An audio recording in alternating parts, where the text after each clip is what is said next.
The Sandy and Toddcast is a Mindgarden Media podcast in association with Screw You, Todd Productions.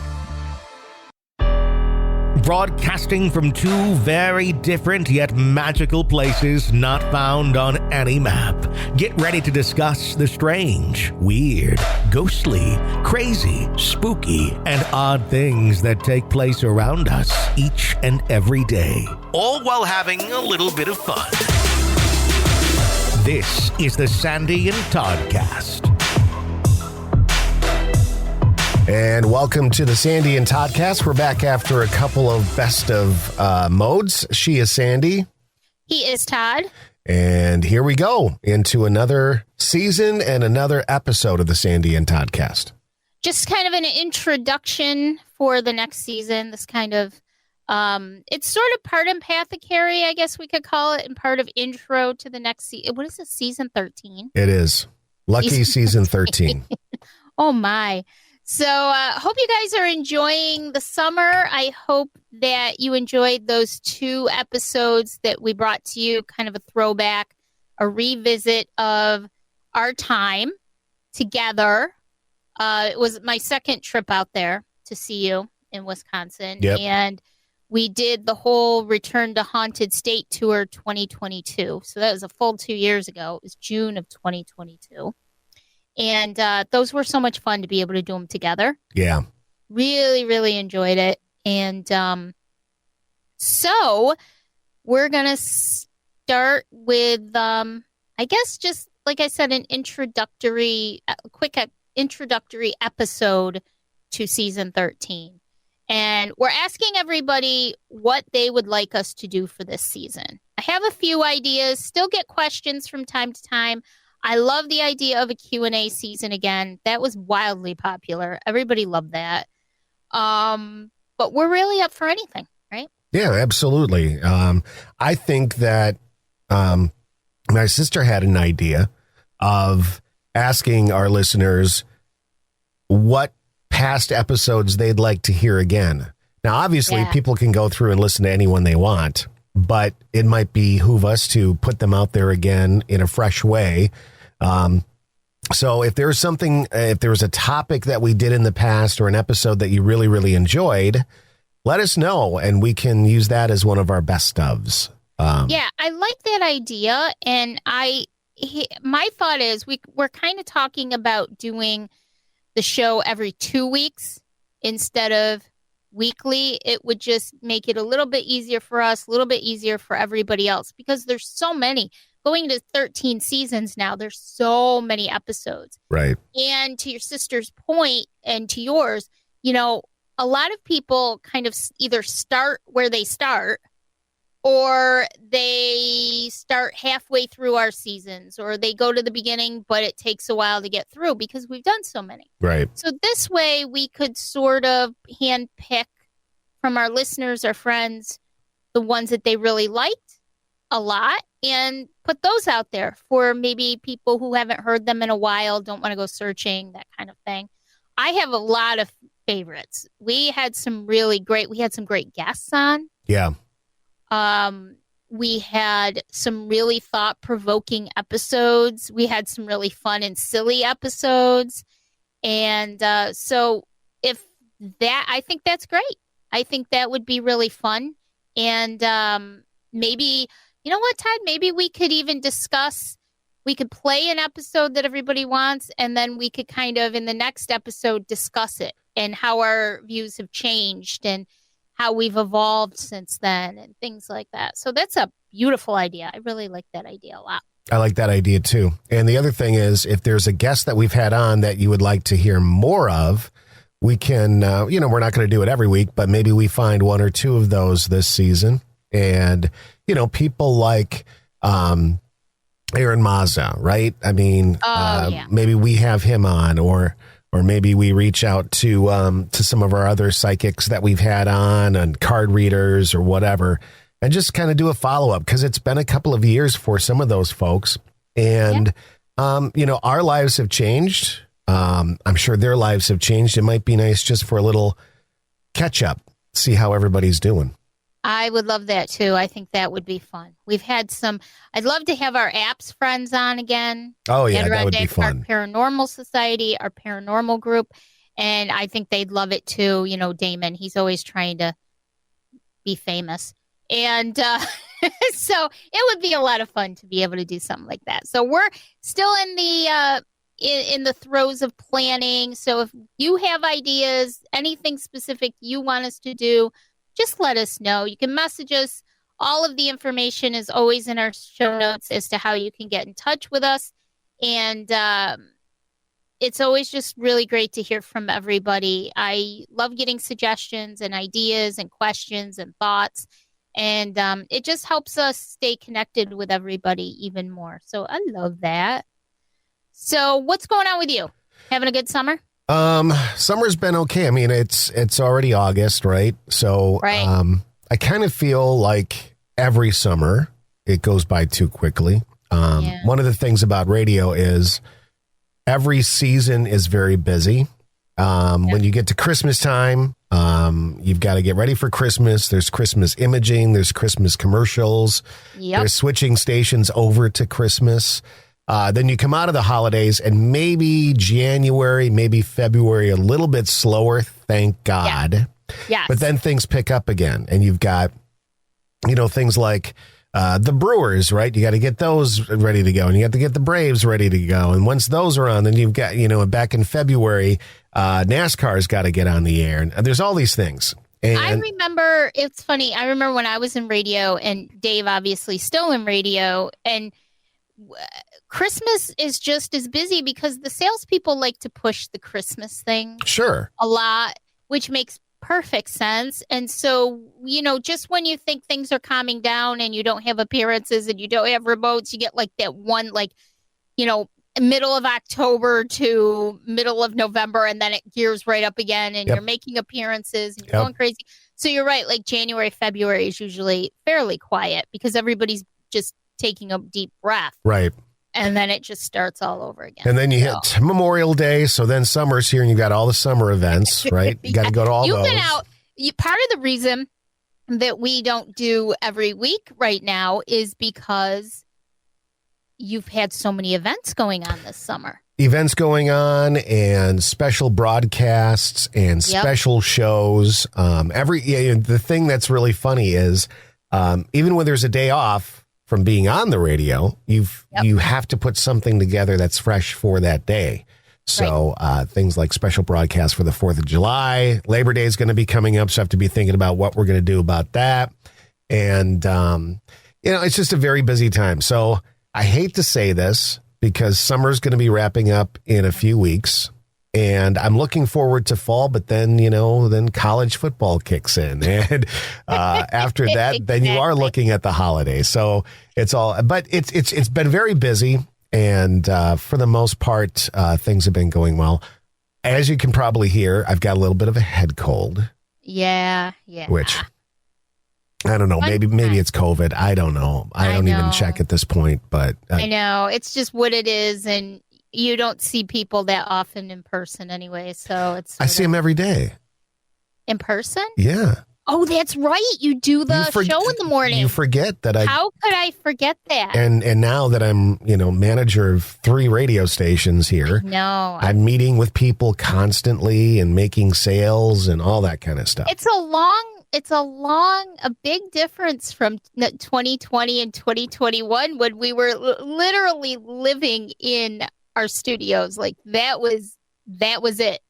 We were literally living here. Yep. And so things change, and not necessarily for the worse. Things change for good. And so we're kind of changing with the times, I guess you could say. So I've had an interesting summer. So my mom passed away May 31st. Yep. And now in a couple weeks, it'll be 3 months.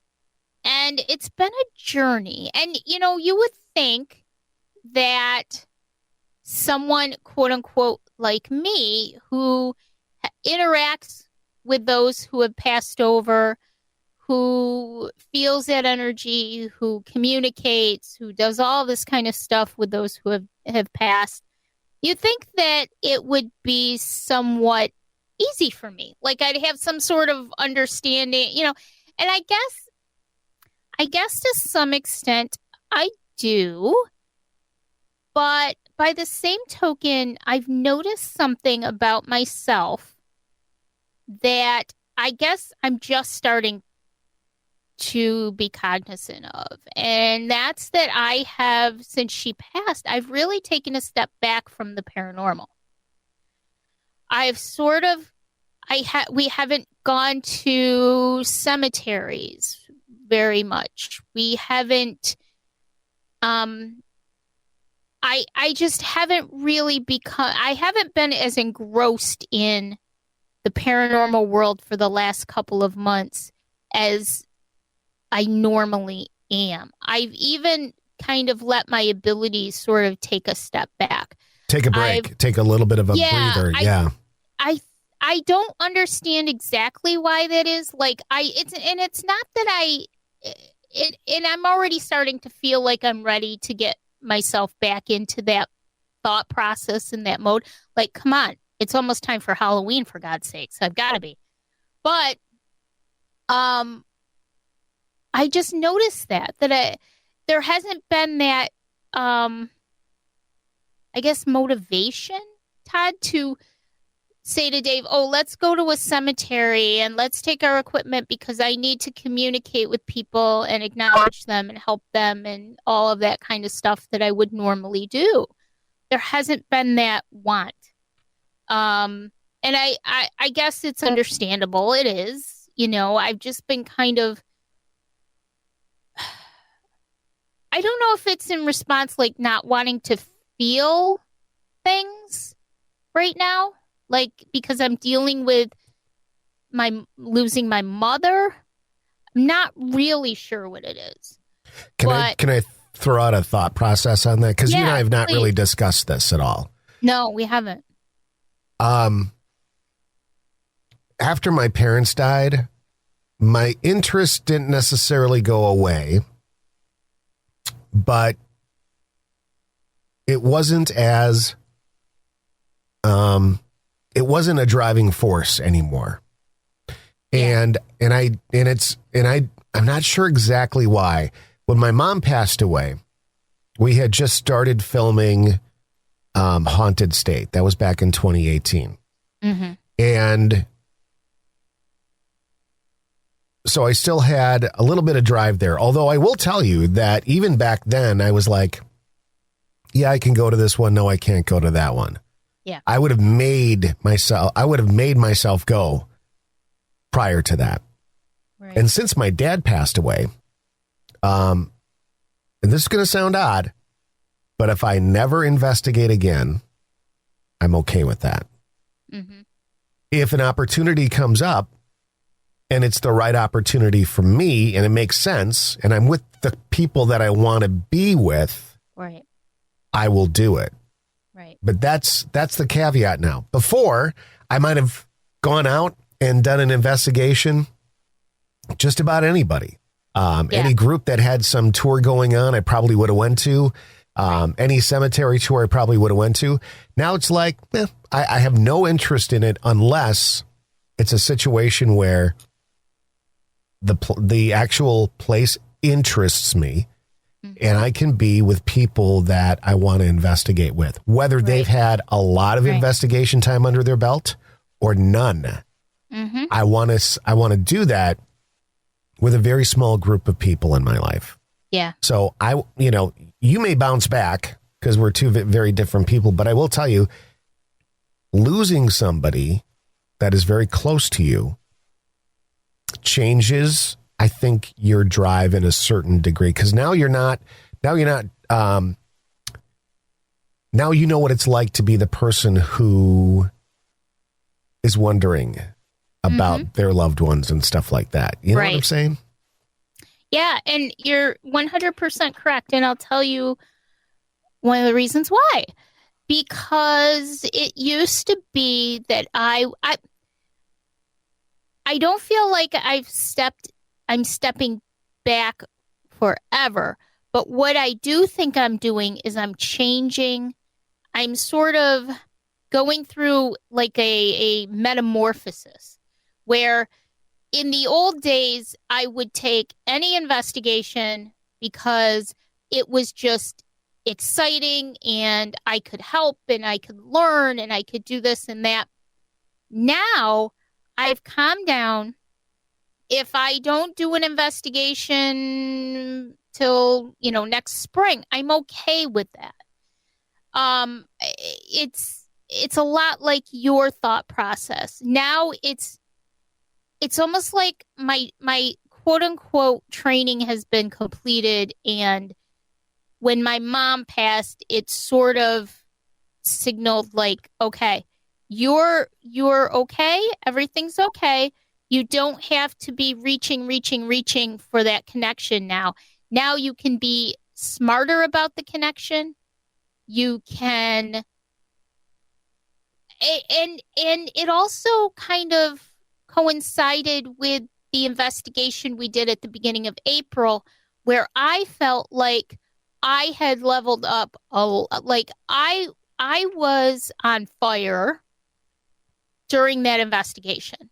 Right. Like that investigation for me was like probably one of the best investigations I have ever had. I had so much in real time validating what I was getting, and I was just completely confident, and I just knew what was happening. And then my mom passes. I think it kind of was this ball of like, okay, take a step back, regroup, go through your own emotions now. Because a lot of the time what happened to me was I was living everybody else's emotions, everybody else's thoughts, everybody else's feelings. And I think my subconscious said, now it's your turn. Now concentrate on you. And I will get, and I already am getting, it's funny because like the past few summers, like Dave and I, every weekend, we were at Oakwood Cemetery in Syracuse. We were visiting the Goosemans. We were visiting the Wolf family. We were visiting them. Or we were at other cemeteries, the Garrett Smith Cemetery in Peterborough.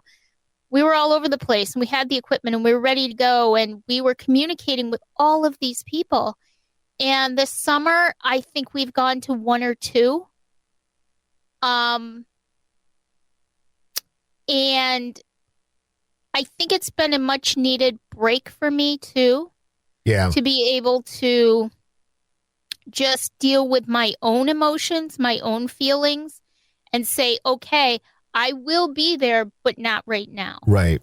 And because I'm just thinking about it, I'm like, I told Dave yesterday, I said, Dave, we have to get out and we have to visit the Fosketts in Herkimer again, because I told them we would be back. And the rest of Alva's family who are in neighboring areas, Miller's Mills and things like that. And I've discovered where my great-grandfather on my grandmother's side is buried now in Ilion. And so I want to go there, and I have to go visit my mom. So I'm getting ready. I'm sort of now ready to go do it again, and I feel good about it. I'm almost excited to go do it. Yeah. But those last couple of months, I've just really, to your point, I think it's just, I'm feeling it for myself now. And it's really changed the way that I look at investigating yet again, in that I do want to just be with the people that I want to be with. No, will I still do fundraising investigations? Of course I will. But I just really want to be with the people that I love and trust the most when I investigate. Not necessarily my cemetery stuff, because Dave and I do cemeteries together. But my actual investigations, I really just want to be, even if they're few and far between, I really just want to be with my people that I love and trust. I had an offer to, there's a Paracon coming up in southeastern Wisconsin. Mm-hmm. And I was asked if I wanted to go and speak and present. And I have no interest in it. You know, I have no interest in going and showing evidence or anything like that. Right now, I don't have that in me. Mm-hmm. And that's okay. Yeah, of course it is, right? Yeah, it's totally okay. You know, this is such a weird journey. And there are no rules. Dave and I are doing one for a local historical society in October. We're going to do a presentation.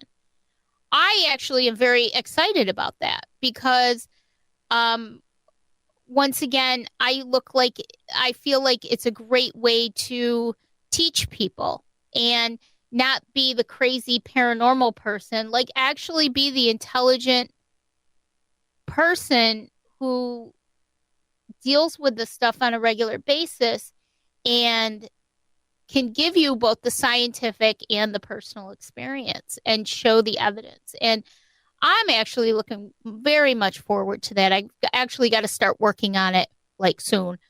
But it's such a personal thing. Like what you may want to do, I may not feel comfortable doing, and vice versa. But it's a very personal journey. And I just thought I'd share that kind of happened to me. And I didn't really realize it until recently how much of a step back I had taken from it until a couple of days ago. Like I said, Dave and I were talking about how we hadn't been to any cemeteries really this summer and how we hadn't made any connections yet. And I said, you know what, that's going to change. I'm getting ready to go back and really do that. And I think my mom would want me to do that.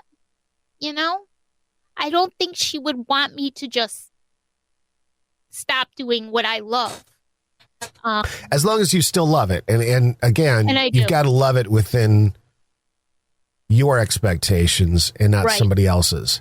Right. And I do. There was a time when, like, after my father died, I mean, I really fell off the bandwagon, and I would hear you telling stories about going to cemeteries and, you know, connecting with the Foskets or, you know, whatever, or going and doing investigations with apps. And there was a part of me going, why am I not doing more of this? Why am I not doing this? Why am I not doing that? And I just, I think today's conversation just made me realize that it's less important for me now than it ever had been.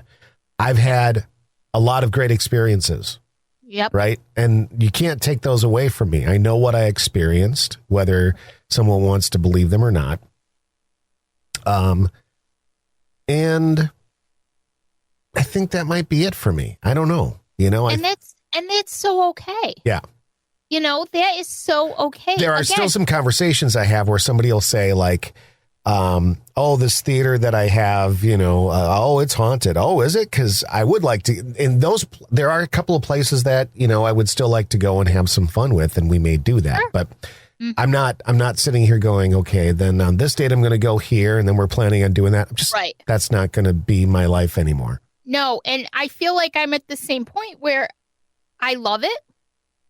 I enjoy helping. I still have so much to learn. I am nowhere even close to understanding anything. But I still want to learn, and I still want to share, and I still want to help. And for me, and I think even before my mom passed, I was starting to do this. I found that being able to connect personally one-on-one in cemeteries, for instance, has been so, it has made me feel so whole. Yeah. Because I feel like I am acknowledging. I feel like I am learning. I am telling their story. I am talking about them. And we've had that conversation so many times about how, you know, if you died in 1834, how many people still come to your grave? None, probably. Right. You know, the most you could hope for would be the flag and medal if you were a veteran of the military. But people don't come and visit you. And not that and I truly don't believe that they're there 100% of the time. Right. Or that for some reason they would be upset by that. Because I don't think, if nobody came to your grave, I don't think after you're dead, it's a big deal. Right. Right. Now, if somebody does come to your grave and you connect, Well, and agreed. And also I feel like that gravestone with your name is your proof of existence. That is who you are. And that may be all that's left of who you are. John Abel, who died in 1836, there likely aren't many relatives or relatives who even know that you existed. Right. And there's nobody who comes to that little side of the road cemetery, but you existed. And that stone is your proof of existence. And I think that's important. I think it's important to acknowledge that.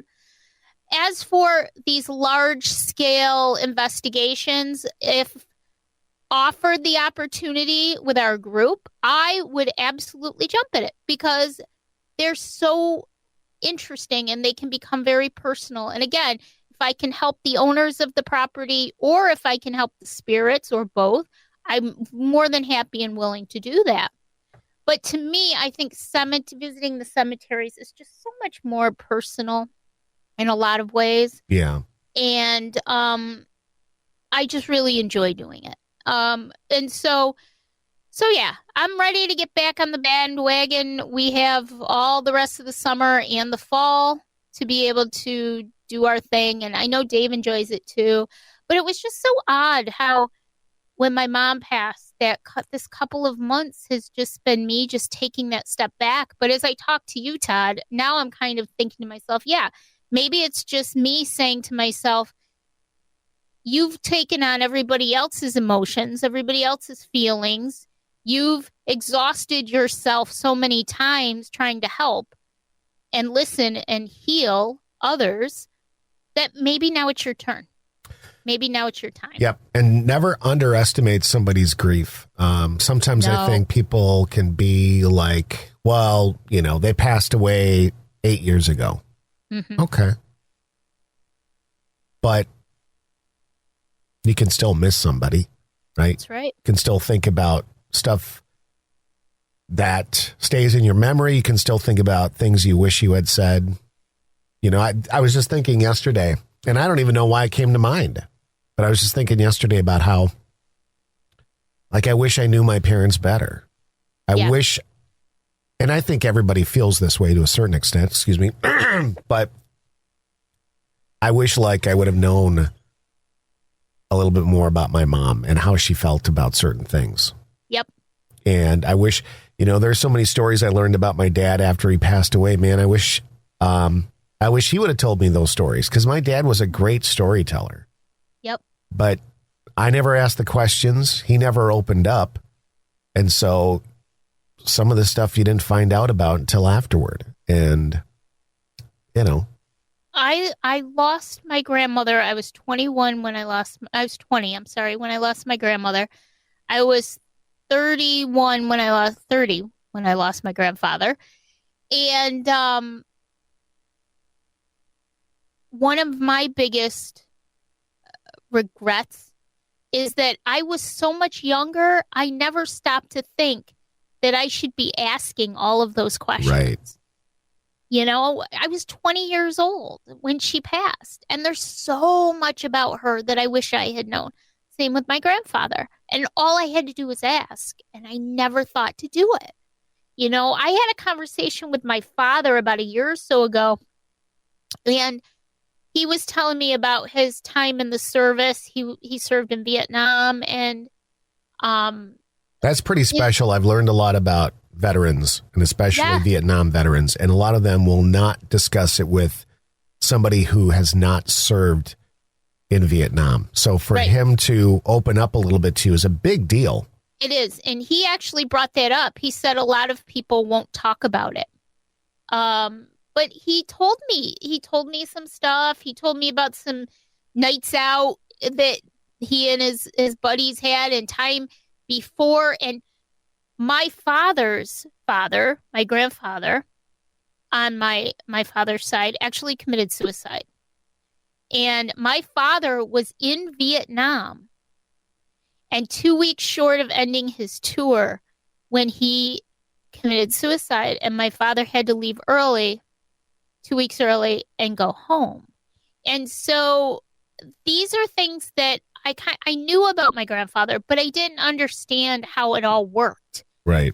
And so it was just such a great conversation to be able to have. And my father, believe it or not, my father actually opened up to me about stuff. But all we have to do is ask.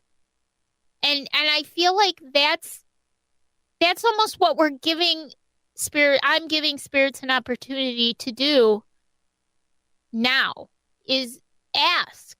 And we just have to ask. So here's now. So I had another revelation. Okay. So yes, investigating was always going out, and I think we've always kind of felt once you get past the thing of I want to go out and get scared, right? I want to go out and see a ghost, right? Once you get past that, and you realize that what you're trying to do is give voice to the energy or the spirit or whatever, right? Mm-hmm. I think my mindset has changed. Mm-hmm. I'm more interested in telling the stories and finding out the details of living people. Mm-hmm.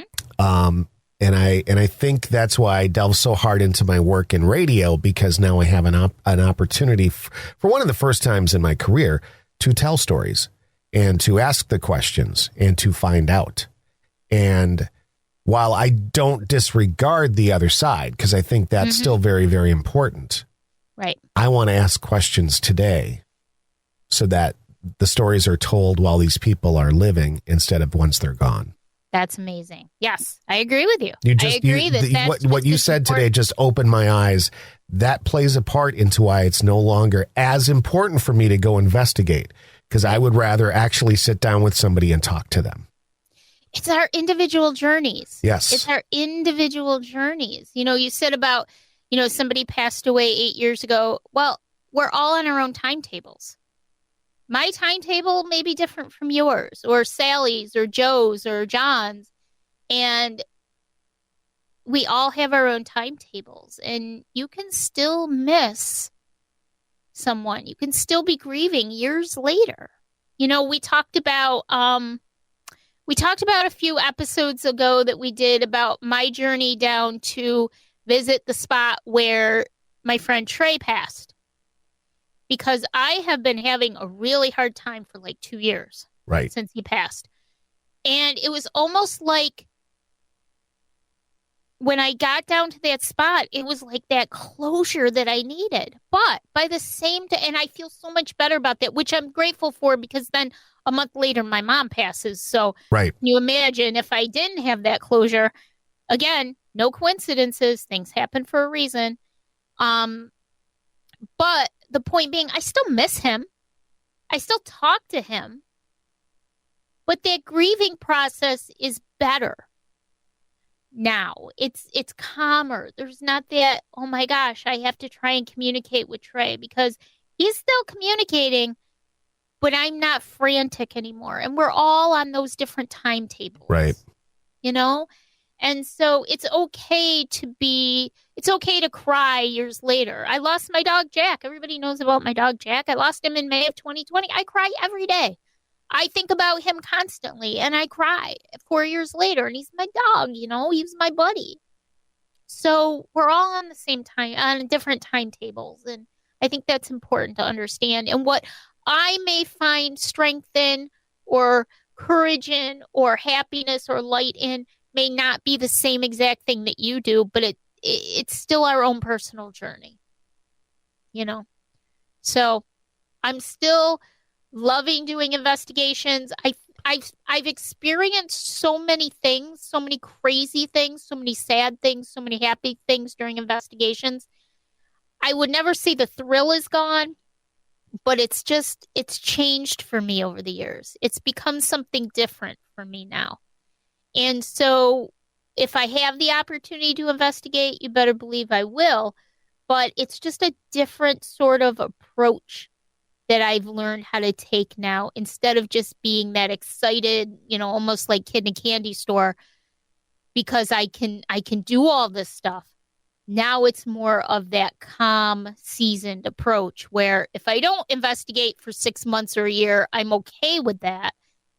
I want it to be quality over quantity. Yeah. And that's how I look at it, So, wow, what an interesting episode. Yeah, I was just going to say.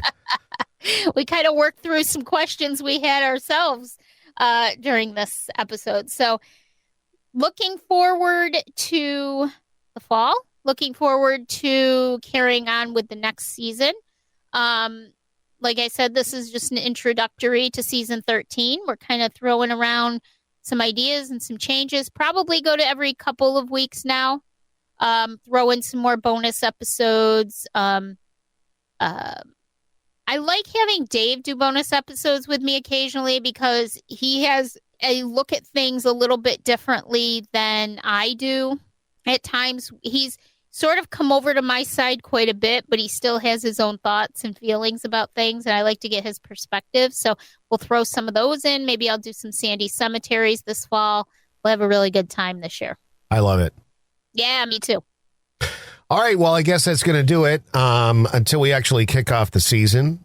I guess this is unofficially season 13, but until we really kick it off, we'll see you soon. If you've got suggestions for us, let us know, comment or send messages and all that good stuff. Questions. We love questions. All right, until next time, bye. Bye.